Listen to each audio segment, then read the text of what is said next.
anong klaseng mindset meron tinuturo yung ating mga Filipino-Chinese na elders sa mga kabataan ngayon? Every time we have a meeting, no, sa mga networkers, prospects, almost every time magsalita ako, sinasabi ko, ang basic difference lang ng Pinoy sa ka-incheck, yung Pinoy, anak, mag-aral ka mabuti para pag-graduate mo, makahanap ng magandang trabaho.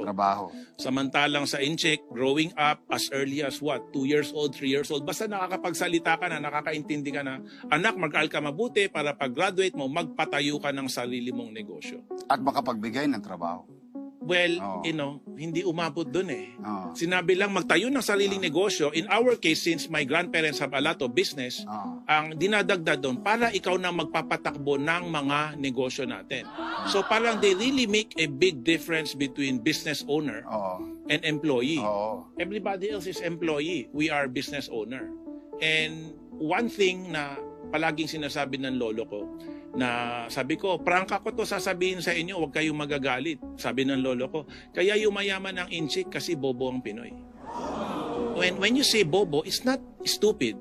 It's because the mindset is different. Gusto mong maging empleyado eh. Yun yung pangarap mo eh.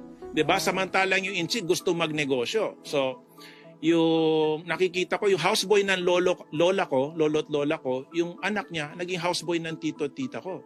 Ngayon yung anak niya, bali yung apo, houseboy naman ng mga pinsan ko. So 3 henerasyon silang houseboy. Kasi, siyempre sabihin, nung tatay, anak, mabait si ama, saka si angkong. Diba? Oo, dito ka na lang. Pagkatapos mo mag-aral, dito ka na lang. Ikaw nang pumalit sa akin. So nagiging ganon. The business owners inherit the business. The employees, no, in our case, Chinese business, family business, the employees inherit the employment or the job of their parents. O para bang sort of saying, kung ang yaman na ipapamana, ang kahirapan na ipapamana rin. Yes. Kasi mali yung mindset na pinamana, kaya yun din, kahirapan yung minana. So it boils down to the direction of the parents talaga. Yes. If you wanted to share something for your kids, on top of the education, is really the mindset. Yes. No?